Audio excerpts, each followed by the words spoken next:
नमस्कार। रित ज्ञान आलोक में आप सबका स्वागत है। हम ये तो जानते ही हैं कि गोस्वामी अनिल जी महाराज न केवल आध्यात्म, ध्यान और दर्शन में हम सबका मार्गदर्शन करते आ रहे हैं, बल्कि ये भी जानते हैं कि वे संगीत और साहित्य में भी गहरी रुचि रखते हैं। अपनी इसी रुचि के चलते उन्होंने एक स्केल चेंजर हारमोनियम बनवाया, जिसके पीछे उनका गहन शोध और अध्ययन भी है। लगभग 6 महीने के गहन अध्ययन के बाद उन्होंने हारमोनियम निर्माता इंडिया म्यूजिक के रवि जी को 3 महीने तक निर्देश दिए और ये एक बेहतरीन हारमोनियम बनवाया। आइए देखें उसी हारमोनियम की अनबॉक्सिंग और इसके विशेष गुण। देखिए, आपके सामने जो ये बॉक्स रखा हुआ है, ये अभी कुछ ही देर पहले हमें कुरियर वालों ने डिलीवर किया है लखनऊ में। कोलकाता से इसमें एक बहुत खूबसूरत चीज़ पैक करके भेजी गई है और आप इसकी जो पैकिंग देख रहे हैं, इसका ये बॉक्स देख रहे हैं, ये कितना मजबूत है आप इसका अंदाज़ा लगा सकते हैं। तो इसके भीतर कैसी अमूल्य, कैसी एक खूबसूरत, कैसी एक बेशकीमती चीज़ निकलने वाली है, पैक करके भेजी गई है, इसका आप अनुमान लगा सकते हैं। जिसकी पैकिंग इतने ध्यान से, इतने परवाह के साथ की गई है, उसके भीतर जो आइटम निकलेगा वो भी निश्चित रूप से बहुत एक नाजुक चीज होगी। तो अभी फिलहाल आपको मैं ये बताता हूं कि जो ये पेटी है लकड़ी की, इसके भीतर जो खूबसूरत चीज है जिसका मैं जिक्र कर रहा हूं, वो भी पेटी ही कहलाती है। पेटी कहलाती है, लेकिन उसको हम लोग एक दूसरे नाम से आजकल जो जानते हैं वो अभी मैं आपको बताऊंगा। नाजुक चीज पूरी की पूरी तरह से सुरक्षित पहुंचाई जाए गंतव्य तक, इसका पूरा ख्याल रखा है भेजने वालों ने। अब मैं रहस्य उद्घाटन करता हूं। इसके भीतर एक प्रीमियम क्वालिटी का बेहद खूबसूरत और बेहद शानदार हारमोनियम आया है कोलकाता से। और मैंने जैसा कहा कि पेटी के भीतर पेटी है। आप सब लोग जानते होंगे कि हारमोनियम को भी बाजा और पेटी आम शब्दों में खूब बुलाया जाता है। जो लोग कद्रदान हैं, इसके भीतर जो साज भेजा गया है उसकी कद्र करते हैं और उसको बहुत सुरक्षित ढंग से एक जगह से दूसरे जगह पहुंचाने की परवाह करते हैं, वो काम किस तरह से करते हैं। तो आपको ये भी बता दूं कि इसमें जो हारमोनियम है वो इंडियन म्यूजिक ब्रांड बनाने वाले जो हारमोनियम मेकर कोलकाता के हैं उन्होंने भेजा है। और मैं आपको बता दूं कि ये जो बाजा है, ये जो हारमोनियम है, ये क्यों खास है। ये खास इसलिए है कि ये जो बुंदेलखंड क्षेत्र का बड़ा ही महत्वपूर्ण जिला है ललितपुर, वहां पर मेहरौनी में पुरी आश्रम के जो संत जी हैं गोस्वामी अनिल जी महाराज, उनकी मांग पर और उनके निर्देशों पर इस हारमोनियम को खास तौर पर बनाया है इंडियन म्यूजिक मेकर्स ने। और महाराज जी जो गोस्वामी अनिल जी महाराज हैं, ये आप सब लोग जानते हैं कि वो जितने बड़े आध्यात्मिक संत हैं, जितने बड़े साधक हैं, उतने ही वो साहित्य और संगीत के भी मर्मज्ञ हैं। संगीत अगर कहा जाए तो उनकी रग रग में बसता है और रग रग में बहता है। बचपन से वो खुद संगीतमय रहे हैं, उनका सारा परिवार संगीतमय रहा है, उनका सारा जीवन संगीतमय रहा है। और साज-बाज की जो बारीकियां हैं वो बचपन से ही खेल खेल में वो जान के बड़े हुए हैं। तो ये जो हारमोनियम उन्होंने कोलकाता से बनवाया है, इसके लिए साज का, संगीत का बहुत सारा ज्ञान होने के बावजूद उन्होंने पूरे 5 महीने और विशद अध्ययन किया, एक तरह से रिसर्च वर्क किया है। और फिर सारा अध्ययन करके रीड का, लकड़ी का, क्वालिटी का, मेक का, खड़ी हारमोनियम या फोल्डिंग, सारी चीजों का अध्ययन करके कुछ स्पेसिफिकेशंस बनाए, कुछ बिंदु बनाए कि हारमोनियम जो हमारा जो उत्कृष्ट क्वालिटी का होना है उसमें क्या क्या चीज होगी, कैसी होगी। ये उन्होंने सारा विवरण बहुत विस्तार से इस हारमोनियम को बनाने वाले जो मेकर हैं उनको भेजा। और फिर उन्होंने भी जो इंडियन म्यूजिक के मेकर्स हैं उन्होंने इसको पूरा भरपूर समय 2 महीने 3 महीने का दिया बना के। और ये समझ लीजिए महाराज जी के लिए, गोस्वामी अनिल जी महाराज के लिए उन्होंने अपनी तरफ से एक विशेष भेंट के तौर पे भी इसको माना है। तो उस खूबसूरत चीज के दीदार के लिए बहुत ज्यादा इंतजार नहीं होता, इसलिए अब इसको हम पेटी को खोलेंगे, इसकी अनबॉक्सिंग करेंगे, अनपैकिंग करेंगे। तो आइए, ये जितनी मजबूती से पैक किया गया है, मुझे लगता है मुझे भी उतनी ही मेहनत करनी पड़ेगी इसको खोलने में। तो ये देखिए, इसमें ऊपर ये स्टील का तार लगा हुआ है और ये आधे इंच मोटी लकड़ी की पेटी है। जो बाहरी कवच है, जिससे अंदर जो चीज है वो सुरक्षित रहे। लेकिन इस बाहरी लकड़ी के कवर के भीतर भी पैकिंग की और क्या स्थिति है, पैकिंग और किस किस तरह से की गई है, ये भी हमें अभी देखने को मिलने वाला है। तो आइए इसकी अनबॉक्सिंग करते हैं। ये मैं इसके पहले तार काट लूं।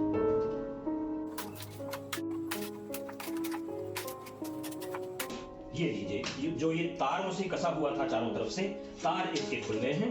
अब हम इसको, अच्छा ये भी देखिए, ऐसी नाजुक चीजों पर लिख के भी भेजते हैं, हैंडल विद केयर, जिससे जो ट्रांसपोर्टर हैं, जो कुरियर हैं, वो पूरे रास्ते एक जगह से दूसरी जगह जो ये सामान जा रहा है, पूरे रास्ते इस बात का ध्यान रखें कि इसको बहुत ही केयरफुली हैंडल करना है, बहुत परवाह के साथ इसको हैंडल करना है। अब ये हम ऊपर का एक लकड़ी का जो बॉक्स का ढक्कन है, इसको हटाएंगे और अंदर की हमारी चीज सामने निकलेगी। तो इसकी चारों तरफ से जो कीलें लगी हुई थी वो हमने निकाल ली हैं, और ये इसका ऊपर का ये पटरा ये हमने हटाया। ये देखिए, इस पे हैंडल विद केयर वगैरह लिखा हुआ था, एड्रेस भी लिखा हुआ था, ये हमने निकाल के रख दिया है अलग। अब इसके भीतर आप देखिए कि ये क्या भरा हुआ है। ये पुआल है। ये धान जो होती है, धान की फसल, उसके पौधे का ये सूखा अवशेष है, इसको पुआल कहते हैं। ये कुशनिंग का काम करता है। अब आजकल के जो हमारे साधन हैं उसमें फोम और प्लास्टिक के बबल पैक वगैरह, ब्लिस्टर पैक, बहुत सारी चीजें चलने लगी हैं, लेकिन ये हमारा बड़ा ट्रेडिशनल माध्यम हुआ करता था। जब हम किसी चीज की कुशनिंग करना होती थी तो पुआल लगा के ही उसको चारों तरफ से पैक करते थे और सुरक्षित करते थे। तो इसमें लकड़ी के बॉक्स में अभी तो ये पुआल इन्होंने रखा है। इस पुआल के भी भीतर अब देखिए क्या निकलने वाला है। इस पुआल को हम हटाते हैं।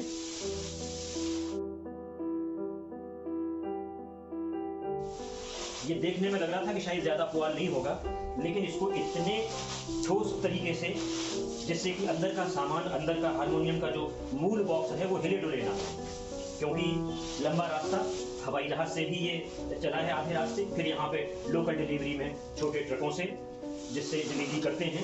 तो इसको उठाने रखने में मजदूर कभी कभी लापरवाही करते हैं, वो बहुत ज़्यादा पढ़े लिखे नहीं होते हैं। हैंडल विद केयर या दिस साइड अप, ये सब जो चीज़ें लिखी रहती हैं सावधानी के लिए, वो मजदूर उतना ध्यान नहीं रख पाते। इसके लिए पैकिंग करने वाले को अपनी तरफ से पूरी सावधानी बरतनी होती है कि रास्ते में कहीं अगर लापरवाही होती भी है तो भी कीमती सामान को कोई नुकसान ना पहुंचे। ये देखिए, ये पुआल चारों तरफ से इसमें भरा हुआ था, और अब इसको हम हटा रहे हैं।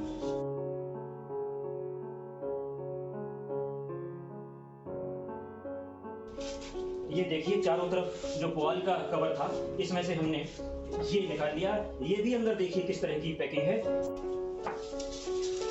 ये कैंची से आराम से कट जाएगा। ये देखिए, कैंची से काट के ये फोम पूरा हट जाएगा, और ये हारमोनियम का जो अपना एक लेदर का जो बॉक्स है वो अब सामने निकल आया, जिसमें कि हारमोनियम हमेशा कैरी किया जाएगा।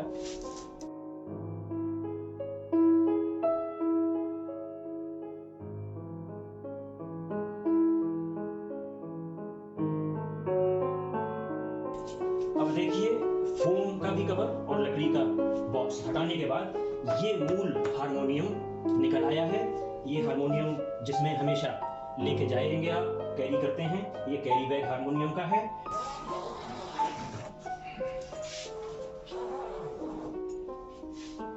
अब ये बैग हम इसको हटा रहे हैं, लेकिन आप देखिए कि बैग के भीतर भी एक थोड़ी जितनी जरूरी है उतनी फोम लगा के इसको और सुरक्षित किया गया है। और ये देखिए, ये हारमोनियम अपने मूल रूप, रंगत और सुंदरता में अब आपके सामने है।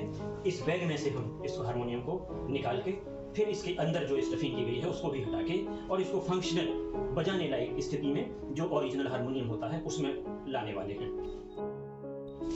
ये देखिए, हमने इसके कैरी बैग को फिलहाल दूर रख दिया है, और अब ये मूल हारमोनियम, और इसको हमने ओरिजिनल पोजीशन में लिटाया।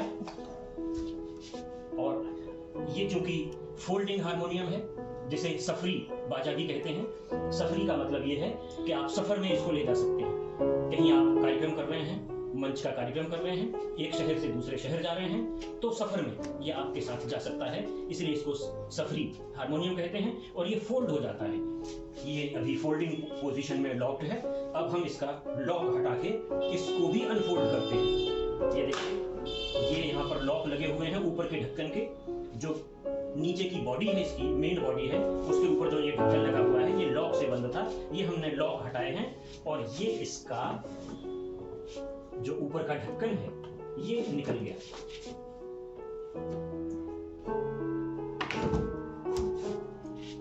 लेकिन इस बाजे को भी सेफ रखने के लिए ट्रांजिट में जो ये रास्ते भर चल के आया है इतनी लंबी दूरी, उसमें सुरक्षित रखने के लिए ये देखिए कागजों की और फोम की ये भी स्टफिंग की गई है। ये देखिए ये सारा ये जो भराव है ये भी अगल बगल करके रखा गया था जिससे कि ये हिलने डुलने में कोई हारमोनियम को नुकसान ना पहुंचे। तो चारों तरफ से ये भी हम हटा दे रहे हैं। ये आपका कवर है, इसको भी हम हटा देंगे और इस कवर के बाद ये जो की का जो मैकेनिकल हिस्सा होता है उसको भी सुरक्षित रखने के लिए एक कागज की पट्टी इसमें अंदर डाली गई है। उसको हम बहुत आहिस्ता निकालेंगे क्योंकि ये बहुत नाजुक हिस्सा है, इसी को सुरक्षित रखने के लिए इसमें ये कागज की पट्टी डाली गई थी। अगर इसको हम जरा सी भी लापरवाही से निकालेंगे तो हमारे हारमोनियम को नुकसान हो सकता है। ये हमने इसकी भी पैकिंग हटा दी है और अब ये जो ऊपर का ये इसका जो ढक्कन है, जो कीबोर्ड का ढक्कन है, कीबोर्ड को सुरक्षित रखने के लिए उसको भी हमने निकाल दिया और ये अब आपका हारमोनियम सामने है। और अब अभी इसको हम ये जो चूंकि सफरी है, फोल्डिंग है, इसलिए इसको भी हम पूरा खोलते हैं। ये निकल आया है। चलिए अब मैं आपको इस हारमोनियम के स्पेसिफिकेशंस बता दूं, ये हारमोनियम क्यों खास है। गोस्वामी अनिल जी महाराज ने अपने अध्ययन और अपनी इच्छा के अनुसार इसके जो मेकर हैं रवि जी, उनको जो निर्देश दिए थे उसके अनुरूप इसमें 4 लाइन पेरिस कैसरियल रीड्स लगी हुई हैं, एक बास, 2 मेल और 1 फीमेल। अब आप समझ सकते हैं कि 4 लाइन पेरिस कैसरियल के हारमोनियम की गुणवत्ता, उसकी उत्तमता का स्तर क्या होगा। ये हारमोनियम 13 स्केल चेंजर है। इसमें आप अपने स्वर के अनुरूप और हारमोनियम बजाने की सुविधा जो आपको होती है जिन पर्दों पर, उसके अनुरूप 13 जगह से आप इसको बजा सकते हैं, 13 स्वरों पर इसको आप फिक्स कर सकते हैं। इसमें वुडन लेफ्ट कपलर है जो सारे पर्दों की आवाज़ों को 2 गुना कर देता है। अब इसमें 4 रीड हैं और लेफ्ट कपलर है, इसका मतलब अगर आप एक स्वर दबाते हैं कपलर के साथ तो 8 स्वरों की आवाज़, 8 रीड की आवाज़ आपको मिलेगी। इसमें 9 स्टॉपर्स हैं और 7 परतों का इसमें धम्मन लगा हुआ है, 7 फोल्ड बेलो है इसमें। ये पूरा harmonium Burma teak would say, जो कि सीजनड लकड़ी है, कई दशक इसको सीजन किया गया है। इसकी जो कीज़ हैं उन पर जर्मन सेलुलाइट का काम है और पीतल के पेंचों से वो कसे गए हैं।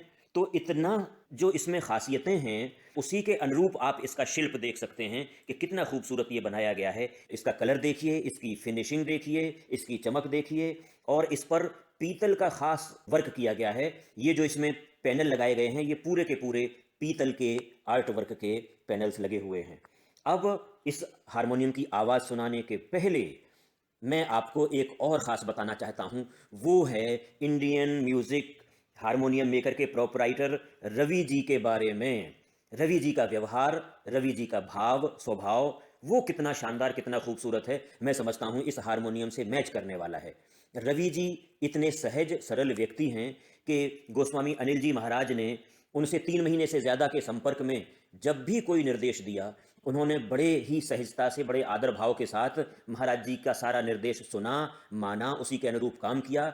और किसी भी वक्त महाराज जी ने जब भी कोई बात कही तो उन्होंने फ़ोन ज़रूर उठाया और बहुत सम्मान के साथ, बहुत प्रेम के साथ उत्तर दिया, जवाब दिया। तो रवि जी का जो व्यवहार है, जो उनका महाराज जी के प्रति सम्मान, श्रद्धा और भक्तिभाव जो रहा है, वो इतना सुंदर रहा है कि रवि जी के व्यवहार से भी महाराज जी बहुत प्रसन्न रहे हैं और उनका आशीर्वाद, उनका शुभाशीष रवि जी के लिए रहेगा। मैं समझता हूँ आप लोग भी जब भी रवि जी से आपका सरोकार पड़ेगा तो आप भी रवि जी का ऐसा ही अच्छा व्यवहार पाएंगे।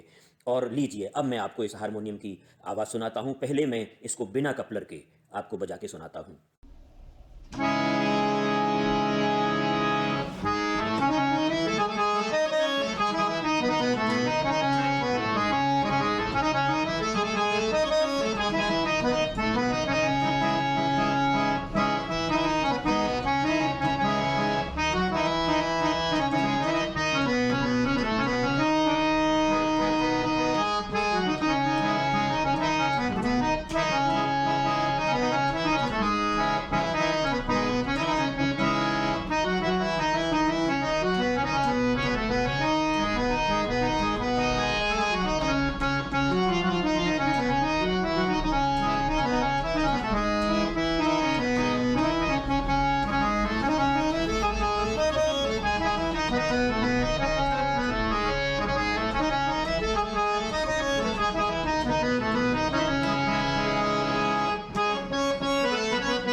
डॉपलर ऑन करके मैं आपको इसकी आवाज सुनाता हूं।